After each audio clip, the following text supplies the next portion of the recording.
اللہ کہتے ہیں قرآن کو پھاڑا جا سکتا ہے، چیرا جا سکتا ہے، آگ لگائی جا سکتی ہے۔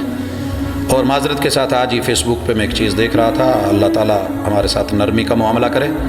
قرآن مجید کے بورے اکٹھے کر کے جو پرانے قرآن مجید ہوتے ہیں اسے نہروں میں پھینکا گیا، نہروں کا پانی آگے چلتے چلاتے کسی طرح وہ سیم میں چلا گیا، وہ جو گندگی کے نالے تھے ان کے اندر سے وہ قرآن مجید بوروں کے بند وہ لوگ نکال رہے تھے۔ لوگوں، رب کا واسطہ، اللہ کی حیا، قرآن کی حیا، رب کا ادب، قرآن کا ادب، جعلی ادب مت اپناؤ۔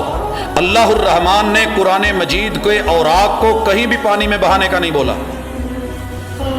مگر یہ امت خرافات میں کھو گئی۔ کیوں؟ جب آپ دریا میں پھینکو گے نہر میں آئے گا، نہر میں آئے گا نالوں میں جائے گا، کھالوں میں جائے گا، کھالوں میں جائے گا کھیتوں میں جائے گا، کھیتوں میں جانور بھی، گوبر بھی، گندگی بھی، بڑا کچھ۔ اور یہ گندے نالوں میں جو میں نے سین دیکھے، میرا رب معاف کرے، دل کو اس وقت سے کچھ ہو رہا ہے، اس وقت سے کچھ ہو رہا ہے۔ صبور نہ ہوتا اللہ تو ہماری ان کمی کوتاہیوں کے اوپر اگر پکڑ لیتا تو ہمیں وہی مٹی کا ڈھیر بنا دیتا۔ معذرت کے ساتھ میرے جن علماء نے یہ فتویٰ دیا ہے کہ پانی میں بہا دو ادب ہے، اس سے بڑا جرم کوئی نہیں، مگر یہاں حق کون؟